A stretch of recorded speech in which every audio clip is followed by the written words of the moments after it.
मसीह यस्सु के कादर जलाली फ़ातिमा अज़ीम नाम है। तमाम भाइयों बहनों बेटियों को बहुत बहुत सलाम। बच्चों को प्यार। आपका दोस्त आपका भाई ब्रदर विल्सन कामरन एक दफ़ा फिर आपके सामने हाज़िर है और आज हम सब्बत के ताल्लुक़ से सीखेंगे और ये आज का आखिरी एपिसोड होगा और आखिरी किस्त होगी। और सब्बत के ताल्लुक़ से हमने ऑलरेडी पहले बहुत कुछ सीखा है और आज हम इसको फ़ाइनल करेंगे। और सब्बत के ताल्लुक़ से कहने के लिए तो बहुत कुछ है और बहुत सारी स्टडी है, लेकिन मैं चाहता हूं कि हम इसको शॉर्ट करेंगे। और मैंने आपको बताया था कि हम पैदाइश की किताब में देखते हैं कि खुदा ने जब 6 दिन में आसमान और ज़मीन को कंप्लीट किया, बनाया और 7वें दिन जो रेस्ट किया, आराम किया। लेकिन आराम करने का मतलब ये नहीं था कि हमारे खुदा यीशु मसीह जो थक गए थे या उनको रेस्ट की ज़रूरत थी, बल्कि मकसद सिर्फ ये था कि आदम और हवा जो हैं वो उस रेस्ट में शामिल हो सकें और वो रेस्ट कर सकें। सो खुदा ने ये सब कुछ इसलिए बनाया था ताकि इंसान जो है वो खुदावंद की इबादत कर सके। और फिर खरूज की किताब उसका 20वां बाब और 20वें बाब की 8वीं आयत मैंने आपके लिए पढ़ी थी और फिर मैं पढ़ता हूँ। आपके लिए लिखा है कि याद करके तो सब्बत का दिन पाक मानना, 6 दिन तक तो मेहनत करके अपना सारा काम काज करना, लेकिन 7वें दिन खुदावंद तेरे खुदा का सब्बत है। उसमें ना तो कोई काम करे, ना तेरा बेटा, ना तेरी बेटी, ना तेरा ग़ुलाम, ना तेरी लौंडी, ना तेरा चौपाया, ना कोई मुसाफिर जो तेरे फाटकों के अंदर हो। ये याद दहानी कराई गई थी ताकि हम जो है खुदा के कलाम को याद रख सकें कि खुदा ने जो हमें हुक्म दिए हैं उसके हुक्म के मुताबिक जो है हमें खुदावंद की पैरवी करनी है। और खुदा ने जब मूसा को ये हुक्म दिए थे तो खुदा ने अपने आइन, अपने कवानीन जो थे मुक़द्दस मूसा को दिए थे। और हम इस्तिस्ना की किताब उसका 5वां बाब और उसकी 11वीं आयत में देखते हैं और 12वीं आयत में देखते हैं 2 बातें बड़ी ख़ास लिखी गई थी। एक तो कि तू खुदावंद अपने खुदा का नाम बेफ़ायदा ना लेना, क्योंकि खुदावंद उसको जो उसका नाम बेफ़ायदा लेता है बेगुनाह ठहराएगा। और 12वीं आयत थी कि तू खुदावंद अपने खुदा के हुक्म के मुताबिक सब्बत के दिन याद करके पाक मानना। तो खुदावंद अपने खुदा के हुक्म के मुताबिक सब्बत के दिन को याद करके पाक मानना, 6 दिन तक तो मेहनत करके काम काज करना और 7वें दिन खुदावंद तेरे खुदा का सब्बत हो। ये 7वां दिन जो था खुदा ने इसे कामलियत का दिन भी कहा है, क्योंकि 7 का जो अदद है ये कामलियत है। 7 का दिन जो था ये बहुत बरकत वाला दिन था। और आज भी पूरी दुनिया में बहुत सारे लोग हैं जो 7वें दिन को खुदावंद के हुजूर जाते हैं और इबादत करते हैं। और पिछले एपिसोड में भी मैंने बताया था कि मैं जब सब्बत के बारे में कहता हूं तो मैं सबसे पहले इस बात का ऐलान करता हूं कि मैं किसी भी सेवंथ एडवेंटिज चर्च के रूल्स रेगुलेशन को नहीं मानता, ना उसके मुताबिक चलता हूं, क्योंकि ये बाइबल की तालीम है, बाइबल के कलाम के मुताबिक लिखा हुआ है सब्बत को मानना। इसलिए सब्बत को मानने के लिए मैं खुदा के कलाम में से आपको बताता हूँ। और ये बातें मेरी तरफ से नहीं है, ये खुदा के कलाम की बातें हैं। और खुदा का कलाम जो है वो मेरे और आपसे ज़्यादा अहमियत रखता है। चूँकि खुदा ने जब कलाम में सो कह दिया है सो ज़रूरी है कि हम खुदा के कलाम को खुदा की बातों से ही सीखें, समझें और जानें और खुदावंद की वफ़ादारी करें, ताबेदारी करें और उसके कानून के मुताबिक चलने की कोशिश करें। मैंने पहले भी बताया था कि मैं ना यहूदी हूँ और ना मैं मिसाइनिक हूँ और ना मैं किसी और तंजीम से तल्लक़ रखता हूँ। मैं सिर्फ़ और सिर्फ बाइबल बिलीवर हूँ। और इंसान होते हुए हम में बहुत सारी खामियां, कमज़ोरियां होती हैं और बहुत सारी डिनोमिनेशन एजुकेशन तालीम जो है हमें मुख्तलिफ़ तरीक़ों से ख़राब करने की कोशिश करती है। लेकिन बाइबल मुक़द्दस की तालीम ऐसी है, खुदा का कलाम ऐसा है कि वह हमें सच्चाई बताता है और सच्चाई सिर्फ़ और सिर्फ खुदा के कलाम में मिलती है। दुनिया की कोई और ऐसी किताब नहीं है जहाँ सच्चाई हो। सच्चाई जो है वही खुदा का कलाम है। हम इस्तिस्ना की किताब में से और उसका 6वां बाब पढ़ेंगे और उसकी पहली आयत से पढ़ेंगे। खुदा के कलाम में लिखा है, ये फरमान और आइन और हकाम जिनको खुदावंद तुम्हारे खुदा ने तुमको सिखाने का हुक्म दिया है, तुम उन पर उस मुल्क में अमल करो जिस पर कब्ज़ा करने के लिए पार जाने को हो। और तू अपने बेटों और पोतों समेत खुदावंद अपने खुदा का खौफ मानकर उसके तमाम आइन और हकाम पर जो मैं तुझको देता हूँ ज़िंदगी भर क्या करना, अमल करना, ताकि तेरी उम्र दराज हो। इस बात को ज़रा गौर से सुनिएगा कि मैं दोबारा आपके लिए पढ़ता हूँ। लिखता है कि तू अपने बेटों और पोतों समेत खुदावंद अपने खुदा का खौफ मानकर उसके तमाम आइन और अहकाम पर जो मैं तुझको देता हूँ ज़िंदगी भर अमल करना, ताकि तेरी उम्र दराज हो। इसलिए ए इस्राएल सुन और एहतियात करके उन पर अमल करना ताकि तेरा भला हो। तुम खुदावंद अपने खुदा के बाप दादा के वादे के मुताबिक उस मुल्क में जिसमें दूध और शहद बहता है नहायत ही बढ़ते जाओ। सुन ए इसराइल, खुदावंद हमारा खुदा एक ही खुदा है। तू अपने सारे दिल, अपनी सारी जान, अपनी सारी ताकत से खुदावंद अपने खुदा से मोहब्बत रख, और ये बातें जिनका हुक्म आज मैं तुझे देता हूँ तेरे दिल पर नक्श रहें, और तू उनको अपनी औलाद के ज़हन नशीन करना, और घर बैठे और राह चलते और लेटते उठते वक्त उनका जिक्र किया करना, और तू निशान के तौर पर उनको अपने हाथों पर बांधना, और वो तेरी पेशानी पर टीकों की मानद हो, और तू उनको अपने घर की चौखटों और फाटकों पर लिखना। सो ये कवानीन जो थे खुदा ने बनी इसराइली कौम को दिए थे, और यहाँ जिक्र जब बनी इसराइल का आता है तो इसका मतलब ये है कि खुदा ने बनी इसराइल से कलाम किया, खुदा ने यहूदियों से कलाम किया। और जब ये खुदा का कलाम नाज़िल हुआ उस वक़्त मसीहत नहीं थी, उस वक़्त मसीह यीशु पैदा नहीं हुए थे। और यीशु मसीह का पैदा होना हम देखते हैं कि आज से 2018 साल पहले हुआ है। सो खुदा का कलाम हम देखते हैं कि खुदा का कलाम बाइबल मुकद्दस को हम देखते हैं कि 4000 साल का वक्त है, और 4000 साल के बाद जो है 2000 साल जो हो गए हैं वो खुदा यीशु मसीह को इस दुनिया में आए हुए हैं। जो 6 दिन जो है ये खुदा ने बनाए थे, 6 दिन में आराम करना, और 7वां दिन जो है वो रेस्ट का दिया गया था, 7वें दिन सब्बत कहा गया था। सो ये वो आइन और कवानीन थे जो खुदा ने मूसा के ज़रिए बनी इसराइल को दिए, और खुदा ने कहा था कि खुदा तेरे खुदा ने तुझको सब्बत का दिन मानने के लिए हुक्म दिया है। खुरूज की किताब उसका 5वां बाब और उसकी 11वीं आयत को ज़रूर पढ़िएगा, क्योंकि खुदा ने हुक्म दिया था कि आपने क्या करना है, कि आपने सब्बत की ताज़ीम करनी है, और खुदावंद के घर में जाना है और दुआ करनी है, शुक्रगुजारी करनी है, और खुदावंद अपने खुदा का नाम जो है आपने उस दिन ज़रूर लेना है, ताकि खुदावंद का कलाम जो है वो आगे बढ़े और आप खुदा की बातों को खुदा के कलाम से सीख कर बरकत पाएँ। इसी तरह एक और हवाला मैं आपके लिए पढ़ना चाहता हूँ, यशायाह की किताब में से आप मेरे साथ निकाल सकते हैं, यशायाह की किताब और उसका 58 चैप्टर और उसकी 13वीं आयत पढ़ूंगा। 58 चैप्टर यशायाह चैप्टर 58 और वर्स उसकी 13वीं आयत से पढ़ूंगा। आप मेरे साथ ज़रूर निकालिया करें। जब कलाम आप सीखते हैं तो कोशिश किया करें कि अपनी बाइबल मुकद्दस ज़रूर रखा करें और कापी पेंसिल भी रखा करें, ताकि आप इन हवालों को नोट कर सकें। लिखा है कि अगर तू सब्बत के रोज़ अपना पाँव रोके रखे और मेरे मुकद्दस दिन में अपनी खुशी का तालिब ना हो, और सब्बत को राहत और खुदावंद का मुकद्दस और मज़म कहे और उसकी ताज़ीम करे, और अपना कारोबार ना करे और अपनी खुशी और बेफ़ायदा बातों से दस्तबरदार रहे, तब तू खुदावंद में मसरूर होगा, और मैं तुझे दुनिया की बुलंदियों पर ले चलूँगा, और मैं तुझे तेरे बाप यकूब की मिरास से खिलाऊँगा, क्योंकि खुदावंद ही के मुँह से ये इरशाद हुआ है। अब यहाँ जो बात मैंने आपके सामने बयान की है, खुदा के कलाम में लिखा है कि मैं क्या करूँगा, तुझे बुलंदियों पर ले चलूँगा और तुझे तेरे बाप यकूब की मिरास से खिलाऊँगा।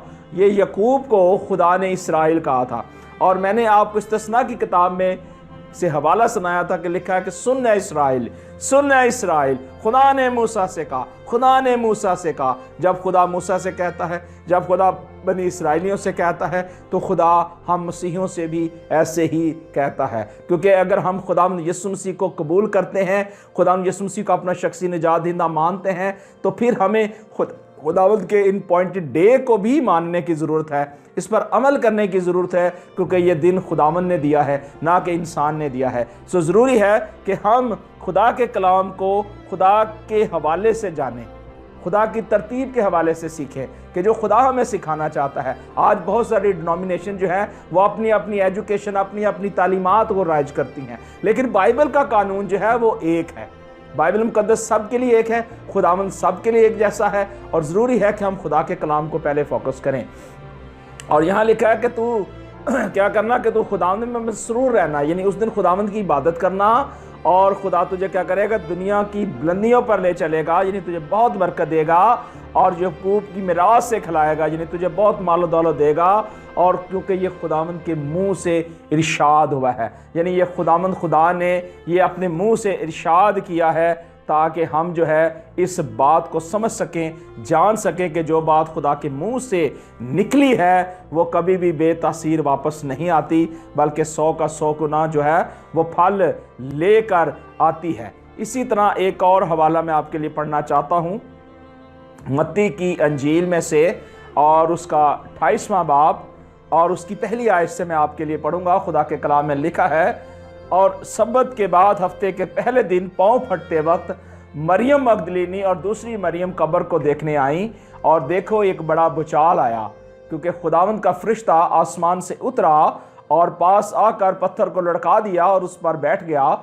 और उसकी सूरत बिजली की मानद थी और उसकी पोशाक बर्फ की मानद सफ़ेद थी, और उसके डर से निगहबान कांप उठे और मुर्दा से हो गए।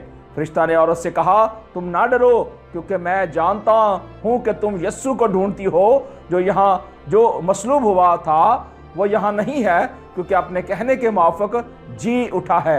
आओ ये जगह देखो जहाँ खुदावंद पड़ा है, और जल्द जाकर उसने शिगिर्दों से कहो कि मुर्दों में से जी उठा है, देखो वो तुमसे पहले गलील को जाता है, वहाँ तुम उसे देखोगे। देखो मैंने तुमसे ये कह दिया है। और वो खौफ और बड़ी खुशी के साथ कब्र से जल्द रवाना होकर उसके शिगिर्दों को खबर देने दौड़ गई।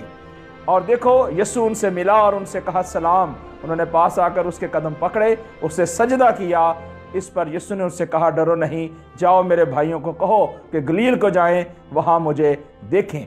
अब यहाँ हम देखते हैं कि यीशु मसीह को एक तो सजदा किया गया है, और बहुत सारे लोग कहते हैं कि यीशु मसीह खुदा नहीं है, और यहाँ हम देखते हैं कि उसके शिगिर्दों ने यीशु मसीह को सजदा किया है, और सजदा सिर्फ और सिर्फ खुदावंद को ही किया जाता है और किसी को नहीं किया जाता, क्योंकि खुदावंद जो है यीशु मसीह मुजस्सम होकर इस दुनिया में आए हैं, इसलिए उनको सजदा किया गया है। लेकिन चूंकि बात हम सब्बत की कर रहे हैं, और यहाँ लिखा है 28 बात में कि सब्बत के बाद हफ्ते के पहले दिन, यानी सब्बत जो था उस वक्त एक खास सब्बत होता था, शबात भी जिसे कहते, खास सब्बत होता था और ये मनाया जाता था। और वो सब्बत जो ही गुजर जाता है तो उसके फौरन बाद जो अगला दिन आता है, लिखा है कि सब्बत के बाद हफ्ते का पहला दिन जो है वो अतवार का दिन है। अतवार जो था ये रेज़रेक्शन डे था, यीशु मसीह का मुर्दों में से जी उठने का दिन था। यीशु मसीह की जो मसलूबियत थी, हम देखते हैं कि वो मर गए और उसके बाद दफन किए गए, और उसके बाद फिर मुर्दों में से जी उठते हैं।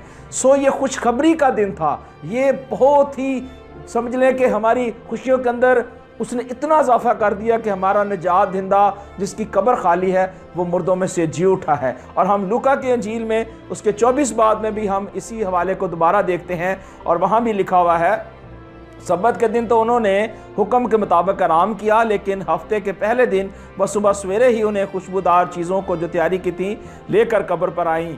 और यहाँ भी हम देखते हैं कि उन्होंने देखा कि यीशु मसीह जो है सब्बत के बाद जो अगला दिन था, इतवार का दिन, रेज़रेक्शन डे, यीशु मसीह का जो है मुर्दों में से जी उठने का दिन है। और ये दिन जो है खुदावंद यीशु मसीह का रेज़रेक्शन डे है, मुर्दों में से जी उठने का दिन है, और फतहमंदी का दिन है, मौत और कब्र पर फतह पाने का दिन है। और यीशु मसीह का जिंदा होना इस बात की वजाहत करता है कि वो कादिर मुतलक है, खुदावंदों का खुदावंद है, इब्राहिम, इसहाक, याकूब का खुदा, निजात दहिंदा मेरे और आप के लिए इस दुनिया में जिंदा हो गया, ताकि जो कोई उस पर ईमान लाए हलाक ना हो बल्कि हमेशा की जिंदगी पाए।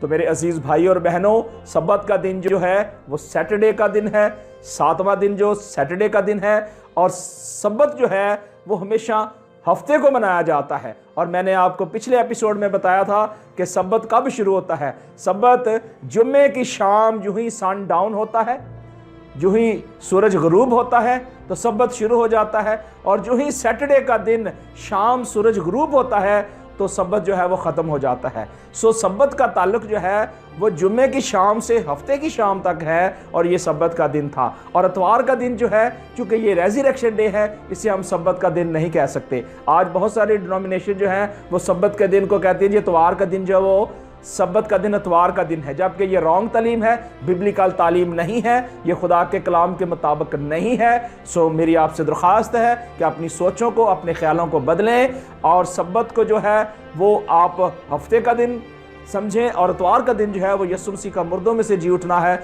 यानी रेज़रेक्शन डे है।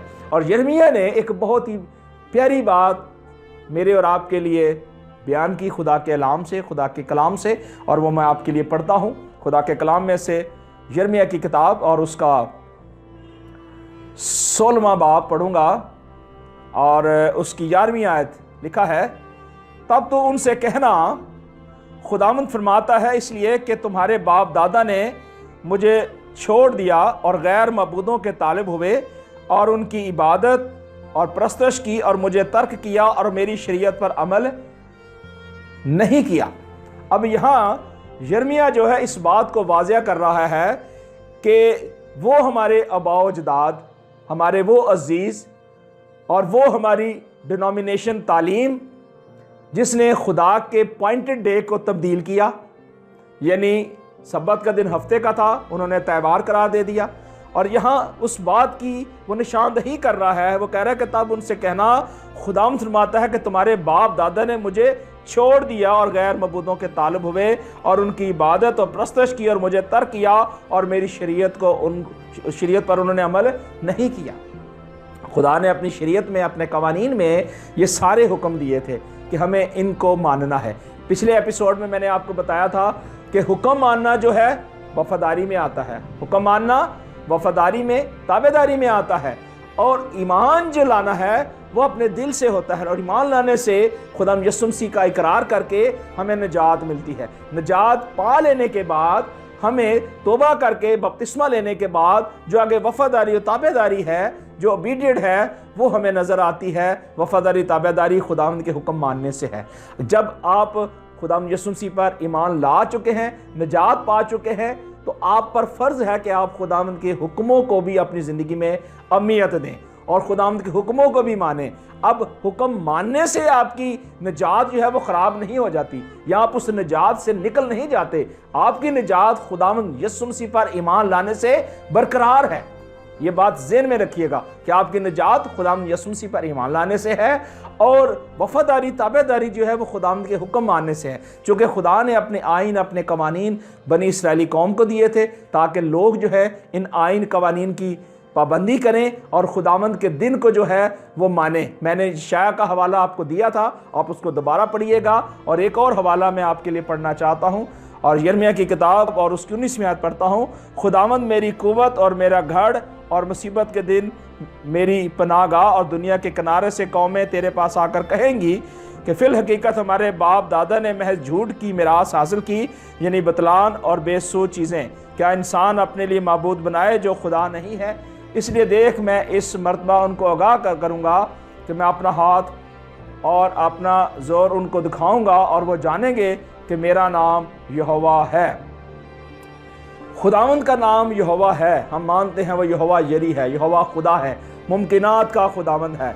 लेकिन हम एक चीज़ समझते हैं कि खुदा ने जो कलाम मुकद्दस में हमें दे दिया है, हमें आइन कवानीन दे दिए हैं, हमें उनको मानने की ज़रूरत है। अगर हमारे आबाओ अजदाद ने, हमारे ख़ानदानों ने या डिनोमिनेशन तालीम ने अगर हमें सच्चाई को सामने लाने नहीं दिया या हम सच्चाई को नहीं जान पाए, तो फिर इसमें यही मैं कह सकता हूँ कि हमें सच्चाई को जानने की ज़रूरत है। खुदा के कलाम में लिखा है कि सच्चाई से तुम वाकिफ़ हो, सच्चाई तुमको आज़ाद करेगी। सो ज़रूरी है कि आप सच्चाई को ज़रूर कबूल करें, सच्चाई को जानें कि सच क्या है। बाइबल मुक़द्दस को पढ़ें, खुदा के कलाम को जानकारी करें, सीखें, समझें और उसे अपने ज़िंदगी का हिस्सा बनाएं। और 17वें बाब की पहली आयत लिखी है कि यहूदा का गुनाह लोहे के कलम और हीरे की नोक से लिखा गया है, उनके दिल की तख्ती पर और उनके मज़मों के सींगों पर कंधा किया गया है। यानी खुदावंद के आइन, खुदावंद के हुक्म और खुदावंद की बातें जो है वो तहरीर कर दी गई हैं, लिख दी गई हैं। अब उनको अमल करना या ना करना ये आपके लिए और मेरे लिए ज़रूरी है कि हम उसको करते हैं या नहीं करते। खुदा के कलाम में लिखा है कि अगर तुम उसकी वफादारी करोगे तो वो क्या करेगा कि तुम्हें आसमान की बुलंदियों पर ले जाएगा।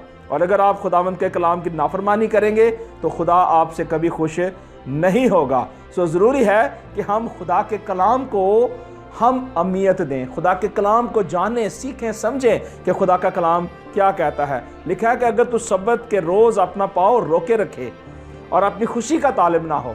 अगर आज हम खुदा के दिन को, अगर सब्बत को मानते हैं तो कोई गुनाह नहीं करते और इसमें हमारी निजात पर कोई असर नहीं पड़ेगा। हमारी निजात यीशु मसीह पर ईमान लाने से अपनी जगह कायम है। हुक्म मानना फरमाबरदारी और वफादारी है, और फरमाबरदारी और वफादारी जो है वो बरकत को लेकर आती है। नाफरमानी जो है वो गुनाह को लेकर आती है, और गुनाह जो है वो बीमारी लेकर आती है, और बीमारी जो है वो मौत को लेकर आती है। और खुदावंद ने इसलिए कहा था कि तब तू खुदावंद में मसरूर होगा और मैं तुझे दुनिया की बुलंदियों पर ले चलूँगा और मैं तुझे तेरे बाप यकूब की मिरास से खिलाऊँगा, क्योंकि खुदावंद के मुँह से ये इरशाद हुआ है। आप इस बात को ज़रूर याद रखें कि जो खुदा के मुँह से इरशाद हुआ है वो बिल्कुल क्लियर है, बिल्कुल फाइनल है, इसमें कोई दो राय नहीं है। सो ज़रूरी है कि हम सब्बत को अहमियत दें, सब्बत के दिन खुदावंद के हुजूर जाएं, दुआ करें, शुक्रगुजारी करें। और आपको ये भी मालूम होगा कि इंजील मुक़द्दस में हम देखते हैं कि 7 ऐसे बहुत बड़े खूबसूरत मौजज़े जो हमारे खुदावंद यीशु मसीह ने किए और सब्बत के दिन किए। और यीशु मसीह ने कहा कि सब्बत का मालिक मैं हूँ। जब सब्बत का मालिक खुदावंद यीशु मसीह है तो फिर ज़रूरी है कि हम सब्बत को उस अंदाज से मनाएं। कुछ सब्बत ऐसे थे जिनमें कुर्बानियाँ थीं, आज हमें उन कुर्बानियों को मानने की ज़रूरत नहीं है, उन कुर्बानियों का हमारे साथ ताल्लुक़ नहीं है। खुदा ने सिर्फ़ और सिर्फ सब्बत जो था इसलिए ठहराया था ताकि लोग जो है इबादत कर सकें। सो खुदावंद चाहता है कि आप उसके हुजूर आए, दुआ करें, शुक्रगुजारी करें और खुदावंद में मसरूर रहे। तब खुदावंद आपके रोटी पर, आपके पानी पर बरकत देगा और ये साल 2018 आपकी ज़िंदगी में बरकत लेकर आएगा। अगर आज तक आपने सब्बत नहीं मनाया तो आप ज़रूर सब्बत मनाएं। अगर आपके पास टाइम नहीं है, मौका नहीं है, या आप कोई ऐसी जॉब कर रहे हैं कि सैटरडे को अगर आपको वहाँ छुट्टी नहीं मिलती, लेकिन आप सब्बत की ताज़ीम ज़रूर करें। जब मौका मिले ज़रूर दुआ करें, गीत गाएं, लेकिन आप सब्बत की अहमियत को मत भूलें कि वो खुदा का पॉइंटेड डे था, खुदा का पॉइंट डे है। उसको मानना तमाम बनीनो इंसान के लिए ज़रूरी है। सो खुदावंद इस कलाम के वसीले से आपको बहुत बरकत दे। अपना फीडबैक देना ना भूलिएगा और इस आईडी के लिए भी दुआ कीजिएगा ताकि खुदा का कलाम, खुदा की आवाज़ आप तक पहुंचती रहे और आप खुदा की आवाज़, खुदा के कलाम को सुनकर हमेशा बरकत पाते रहें। खुदा आप सबको बरकत दे। God bless you.